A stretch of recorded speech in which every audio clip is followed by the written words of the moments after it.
It's been a while since we've seen this big of impact as far as rule changes go going into a season, and that's why that will be the most interesting thing to watch as spring training games begin this upcoming weekend. We'll talk about that and what else to watch during spring training for the Atlanta Braves on this episode of Locked On Braves. So let's get into it. You are Locked On Braves, your daily Atlanta Braves podcast. Part of the Locked On Podcast Network, your team every day.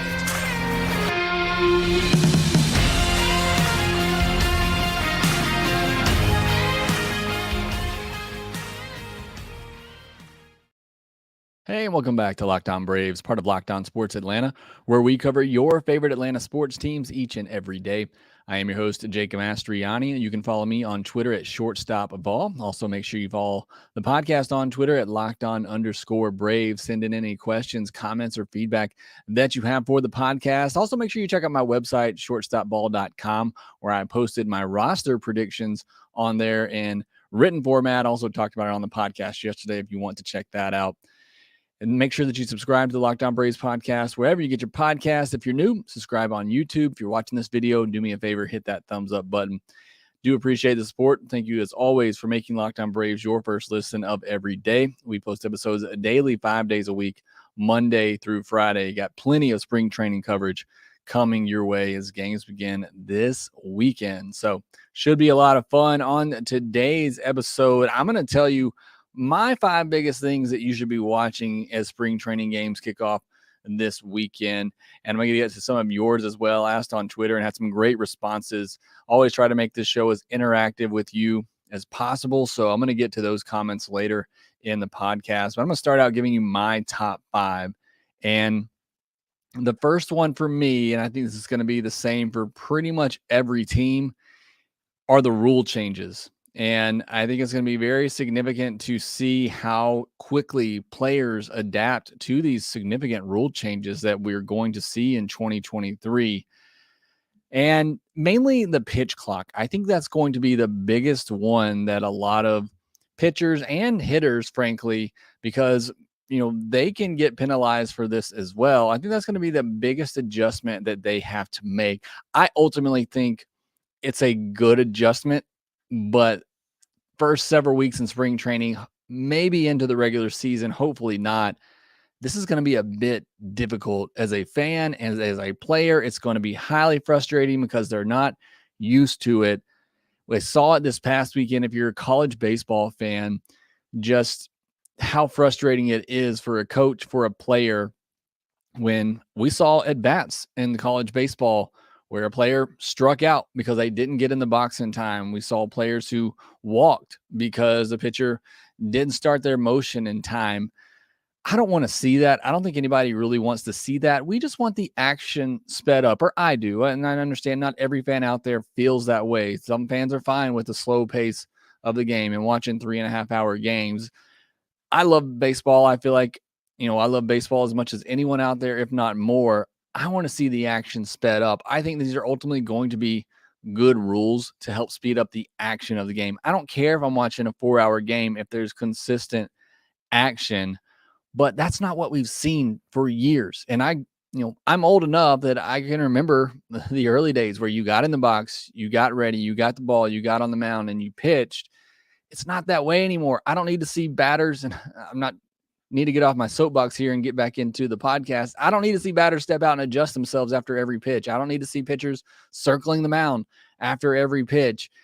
So I think these are going to be good rule changes for the game, but it is going to be an adjustment for players and coaches. And Dogs fan in the chat section is right. Somebody's going to get ejected, and it could possibly cost somebody a game. And nobody wants to see that. The umpires don't want to see that. That was one of my bigger takeaways from the college baseball game this past weekend, is that umpires didn't like having to enforce it either, but it's their job. And like I said, once everybody gets accustomed to these rules, and I think you'll see it penalized heavy early on, and then players and coaches and umpires will adjust to it. And I think hopefully it'll start to go away as the season goes along, and certainly as the years go on. Ultimately, I think it's going to be a good thing, but it is going to be a big transition. And just to go over the rules for the pitch clock, There's a 30-second timer between batters.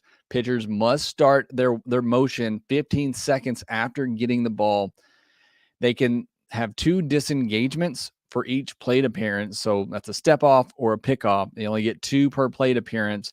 And the batters, and I think this is a key one that a lot of people don't realize, the batters have to be in the box by the 8-second mark on the clock, or they'll get hit with a strike. So that for me is the bigger one. I know a lot of this is motivated to have pitchers speed up their mechanics and getting the pitch in. But for me, I don't need to see batters walking around, adjusting their batting gloves, adjusting themselves, looking at the bat, smelling the bat. Get in the box. Let's go. That's been one of my biggest gripes for pace of play. I don't need to see all of that. So hopefully that starts to go away. And like I said, batters have to be in the box at the 8-second mark. So that's the biggest thing for the pitch clock. I did want to point out Grant McCauley tweeted out a video on Wednesday of Ronald Acuna Jr. taking live BP against Max Fried. And Ronald took him deep, and I'm not taking anything away from that swing. Still an incredible swing. But you can hear Max Fried after the hit saying to the catcher, I think it was Darno catching at the time, he looked up at the clock, saw there was 4 seconds, and perhaps, that leads us to believe or assume that perhaps he sped things up a little bit to try and beat the clock. Now, he could have stepped off in a regular game. Maybe he just steps off. But I think that's something to look at and something to definitely watch in spring training. Do we see pitchers perhaps rush things to get the pitch in time, and it leads to some bad pitches, either, pitches that are wild pitches or pitchers that are left over the plate that were crushed, like the one that he threw to Ronald Acuna Jr. So something to definitely keep an eye on there. I think that's going to be one of the biggest adjustments for pitchers and hitters in spring training. And like I said, even into the regular season as well. The other one is shift restrictions. And I see Mike Brown commenting, we have to have a shortstop with a lot of range because of the change in the shift rule. The shortstop and second baseman have to be shading in the right direction according to each pitch. And yes, that's going to be a big adjustment as well, is how are teams going to still shift? Because they're still going to shift. It'll be more like the old days. Even when I was a shortstop in high school, if a lefty came up, I took a step, a couple steps closer to the first base side. Or if it was a righty, I'd take a couple steps closer to the third base side. Teams are still going to shift. That's always been in the game. It's the exaggerated shift that has gone away. I still think you're going to see when a big lefty comes up, you're going to see the shortstop, just at the left of the second base bag. You're going to see the third baseman more in that 6 hole between shortstop and third base. And you're going to see all of them, as far back on the infield dirt as they can be. I don't think there's going to be a big difference there. Again, I think most teams will still do a shift similar to what I just said. Perhaps somebody tries something unique, most likely the Tampa Bay Rays, if anybody. I'm a little bit more interested in terms of what hits are going to get through. And do we see Matt Olson sneak another hit or two through the right side because that second baseman has to play on the dirt? I'm more interested to see, do we see more hits like that, more so than how defenses are going to align, because I think that's going to be pretty, self-explanatory how teams are still going to shift and they're still going to move infielders over. It's just, they got to stay on the dirt. You got to have 2 players on each side of the bag. The bigger bases, I don't think that would be something to watch in spring training, probably more so something as we get into the regular season. But, certainly I think that's going to change things once we get into the regular season. But the rules changes, adjusting to those, mainly the pitch clock, I think that's going to be a huge thing to watch in spring training. Next, I'll get to some things to watch for individual players like Vaughn Grissom and his defense, Ian Anderson and his slider. We'll talk about those next. It's the midway point of the NBA seasons. They're after the All-Star break now and down to the wire. So now makes the perfect time to download the FanDuel Sportsbook app, America's #1 sportsbook. Right now, new customers get a no-sweat first bet up to $1,000. That's bonus bets back if your first bet doesn't win. Just download the FanDuel Sportsbook app. It's safe, secure, and super easy to use. Then you can bet on everything from the money line to point scores and threes drained. You can even get, plus FanDuel even lets you combine your bets for a chance at a bigger payout with same game parlay. So don't miss the chance to get in on the #1 sportsbook app in America. And don't miss the opportunity for that no sweat first bet up to $1,000 in bonus bets when you go to FanDuel.com/lockedon. That's FanDuel.com/lockedon. Make every moment more with FanDuel, an official sports betting partner of the NBA. Yesterday, we looked at the roster predictions. If you haven't listened to that, go back and check that out. The day before that, I gave you my awards predictions for the Braves and who I think will be the MVP, Cy Young, Rookie of the Year, Comeback Player of the Year, Reliever of the Year. So make sure you go back and give those a listen as well. Tomorrow, we'll be doing our mailbag episode of the week, final one before game starts. So be looking for the tweet that I'll send out from the podcast account on Twitter so that you can submit your questions there or join me live on Thursday night. Moving into players, what I'm watching for, and I think the next biggest thing, the biggest one from a player standpoint is, in my mind, Vaughn Grissom.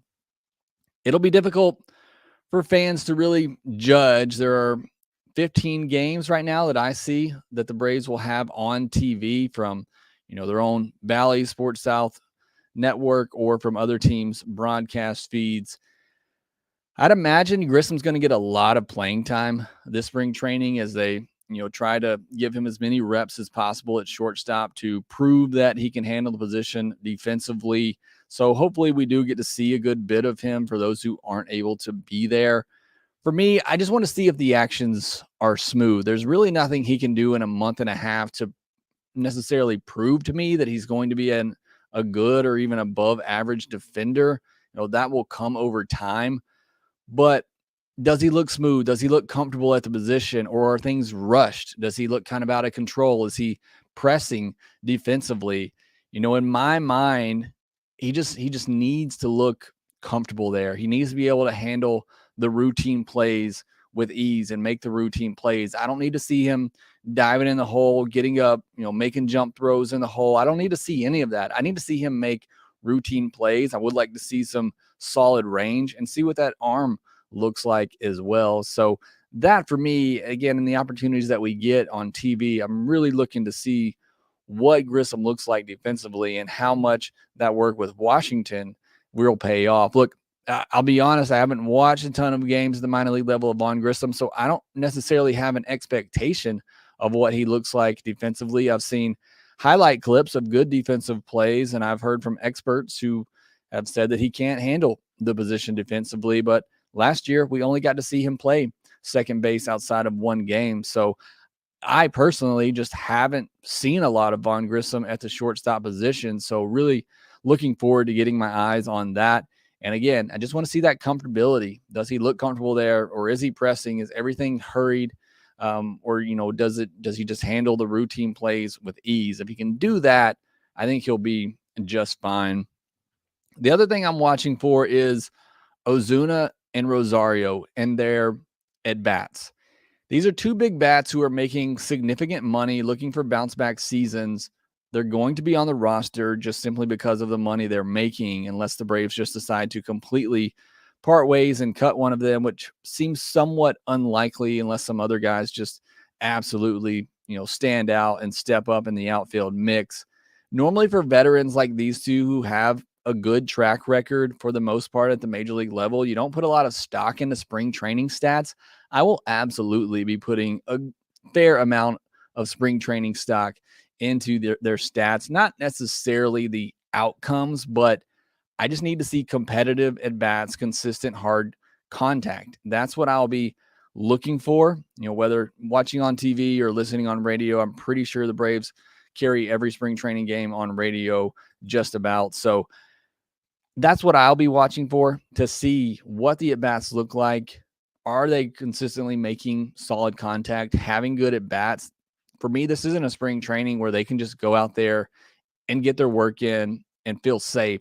I need to see some serious improvement from both Rosario and Ozuna to justify them getting playing time to start the year. The other thing for me that I'm watching for is the health of Michael Soroka. And I hate that that's something that I'm watching for, but I most certainly am. He's already had one little bit of a hiccup. Even Alex Anthopoulos said it's not something that they're worried about or anything keeping them up at night. But again, as I talked about already this week, I just feel like he hasn't played in 2.5 years. This is something his body hasn't really had to prepare for in 2.5 years. There's going to be hiccups. There's going to be these nagging injuries that come along. Do we see some of those in spring training that hold him back? How aggressive will the Braves be at any point if he feels any kind of something anywhere in his body, whether it be the shoulder, the hamstring, anything? How aggressive will the Braves continue to be with him, or do they just completely shut him down and then kind of start over and ramp him back up? So that'll certainly be something I'm watching. And then the final thing that I'm watching in spring training is Ian Anderson's slider and, his secondary pitches as well. You can throw his curveball in there, but something outside of the fastball and curveball. What has he been working on, at AAA last year and in the offseason, hopefully, to kind of expand his repertoire to more so outside of the fastball slider? And yes, I know, he throws the curveball a good bit, but it's not something that hitters really have to think about a lot. Can he put another pitch in there to put something else in the mind of hitters to get him off that changeup that is so good and is so devastating? Can he develop that other pitch? And again, limited number of games on TV. Hopefully we get one or two on TV of Ian Anderson, but I'm really curious to see what that slider looks like. Is it a pitch he can get over for a strike, as Brian Snitker said yesterday? But again, overall, just looking to see the development that Ian Anderson has made with those secondary pitches. Not something I need to see great results of, although I think that is going to be somewhat important for him as he's trying to win a job. He needs to have results. So it could be a situation where maybe he doesn't feel comfortable working on those things right now because he is trying to compete for a job and he wants to have those good results. But I certainly hope to see more of that, to see the slider, curveball thrown a little bit more from Ian Anderson, and hopefully it leads to some better results. I did, again, roster prediction yesterday, and right now I have Ian Anderson getting that 5th spot because I'm a little worried about the health of Soroka and him having another hiccup that sets him back in spring training. So really curious to see what Ian Anderson looks like in spring training. Those are my 5 biggest things to watch in spring training that I'm most curious about. Next, I want to get to some of your comments and what you said you are most forward to seeing in spring training. And getting to the Twitter comments on this, Joey Milby, Joe Me, says, I'm watching for the bounce back guys. How does Eddie look? Does Ozuna care? Is Ronnie getting that torque back in his swing? Is Ozzy hitting the ball? Is Kirby throwing that cartoon cutter? Can Soroka make it all the way back? And can Ian throw a pitch that breaks horizontally? A lot of things that, I mentioned in there as well. I think Kirby is certainly one to look at in spring training. Can he get back to the level that he was? That would certainly be huge for the bullpen. I like the ones here from Caleb Coos, who says, has Eli White's offensive adjustments work? And that's something, it's been talked about in spring training that he's made some tweaks to his skill set offensively at the plate, his swing. He's a great runner. He's a great defender, just hasn't been able to get it done with the bat. If that were to come along, that would be a great surprise for the Braves. Caleb also talked about Eddie Rosario. Can he see? And then the health of Mike Soroka. Bryce Elder, he also says, was his finish last season an anomaly, or is that who he is? Just me personally, I see Bryce Elder as a 4th, 5th starter. I think that's who he is. I think he can dominate teams like the Marlins, like the Nationals, but probably struggles a bit against the better teams in baseball. Matt Langford's got a long list here, but I think it's a pretty good one. It says Riley's new bats, Ozzy's new haircut, Soroka's health, Eli White's speed, Hilliard's pop, Vaughn's glove, Acuna's aggressiveness in the field. I think that's a key one as well. I don't know if we'll see it in spring training. I doubt he's going to go all out in spring training, but I am curious to see if Acuna's a little bit more aggressive in the outfield this year. Obviously was overly cautious last season, and I think he was told by the Braves to be so. So just curious if he goes back out to his all-out mentality on defense. It also says Murphy's arm and Charlie spin rate. I think Charlie spin rate's a good one as well. As somebody else in here mentioned Charlie Morton. Coach Gordon Bombay says, can Charlie Morton stop hitting left-handed batters? I definitely think that's something to keep an eye on. Maybe not so much so in spring training, but through the regular season. VA Brave says, how all the pitchers react to the pitch clock.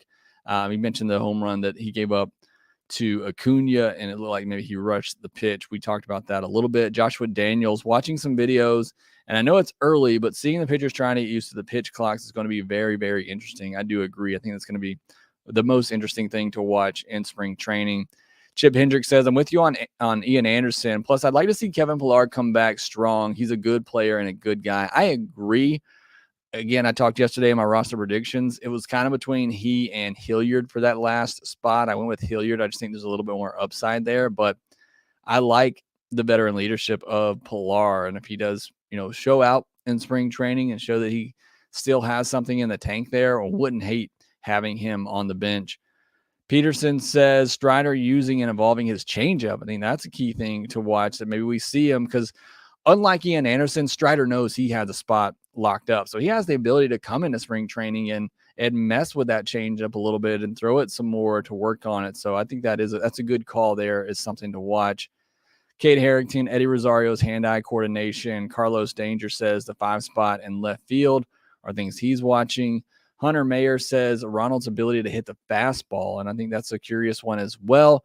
Ronald a little bit late on the fastballs last year, had trouble with that high velocity. Can he get back to catching up to that velocity now? I think he will, but certainly something we need to see. And then Jay Goldie 03 says Vaughn Grissom's bat and defense. So all good things there. A lot of those that we talked about, but those were the comments for Twitter. Getting for some in the chat. Let's see. Marianne Smith, I don't like the ghost runner they need instead on second base. They should be on first. Yeah, they are implementing the ghost runner to start extra innings again. That's going to be an official thing in the regular season. Again, I don't hate it. I wish it started in like the 12th inning, but that is going to be back in the game as well. Mike Brown, we have to have a lot of, we already talked about that one. I'm sorry. Mike Brown also says that he doesn't like the pitch clock. It's going to be a hard adjustment for everybody. Again, my takeaway from the first weekend of college baseball season, who implemented some similar rules, it's hard. It's going to be difficult transition for everybody, but I think in the end, it's going to be better. Dogs fan, they're doing more to get new fans or more people watching than trying to fix the actual problem, which is blackouts. And that is a big problem. There's some hope that with all this stuff going on with Bally and Diamond Sports, that perhaps there's a road to that going away here pretty soon. But I believe that is probably one of the biggest problems, if not the biggest problem, for growing the game right now. Mike Brown, going to be like back when we played, do your homework on if the hitter is a pull hitter or an opposite field hitter, then adjust according to whether a fastball or an off-speed pitch. I agree. Look, that's how I grew up playing the game, and not to talk about how it was back in my day, but everybody shifted. There's been a shift in baseball for forever, but it's going to be more like it was back in the day. You're going to take a couple of steps to the left or a couple of steps to the right, and you're going to know what the pitch is coming in, and that could dictate where you move as well. So shifting is still going to be in the game. It's not going to be that exaggerated shift that we've been accustomed to seeing for several years now. Mark Clyburn says, love your show. Great insight. I like on my Braves. Thank you. I appreciate you saying that, Mark. Appreciate all the kind comments that you give me. Dogs fan, Chipper could do wonders for Ozuna if he'll listen. We'll see. Chipper's supposed to be in camp starting February 27th, so that'll be great to see, have him back in there working with the hitters. Mark Claiborne also says, I don't see our plan being Grissom and RC. Either we have something in mind for the future or they have some insight on our minor leaguers. I think Grissom is the future, and I think they're at least playing him for now as the future. Look, if things don't work out and he doesn't make the adjustments defensively, he is still 22 years old. So I think he deserves the chance and the opportunity. But right now, Grissom is the future. There's nobody else that's going to be handling that shortstop job anytime soon. If he doesn't work out, it's Arcia, and perhaps they go out and try to find a veteran like Iglesias or Angelton Simmons who are still available.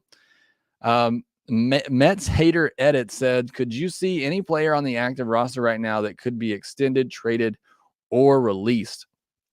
Max Fried, I think there's been talks. I'm going to say this is from Alex Anthopoulos himself and from Max Fried himself.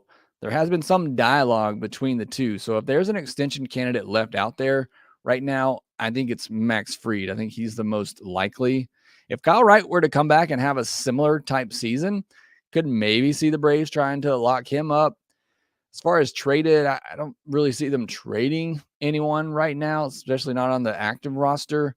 As far as released, I can see them releasing, either Eddie Rosario or Marcell Ozuna. They are making big money, but if they just, again, if Hilliard were to step up, or Kevin Pillar looks the part and he looks, more improved and better than Rosario or Ozuna, and those guys just aren't getting it done, I could see them cutting them, but probably not at the end of spring training. Mark Laburn also says Anderson must find a third pitch, period. I agree. I think he needs to not just find a third pitch, because he does have that curveball, to find a third pitch that hitters are actually afraid of and are looking for. Marianne Smith, Jake, I wish we had not double and hold on the ball before he throws the ball to Grissom. If it worked a little bit more, certainly something to watch, to look for in spring training there, the release of the ball from Grissom. Mike Brown, I felt the throw from shortstop was easier than from second base. Second, you have to throw across your body when going into the hole behind first base. My arm was strong enough.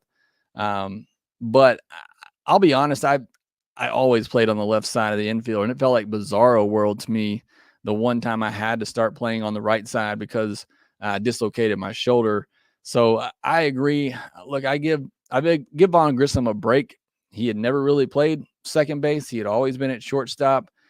He did not look great at second base when he came up. But again, for me, as somebody who always played on the left side from 8-year-old through high school, the time I had to go to the right side of the infield, it just felt really weird. So maybe he is more comfortable at shortstop. Certainly hope that is the case. Dogs fan, if Strider could develop his changeup, he'd be even better. Absolutely. I mean, I think he's going to be great regardless, even with his fastball slider, because they're both plus pitches. But if he develops a changeup, just to put it in the mind of hitters, we're talking Cy Young type of player here.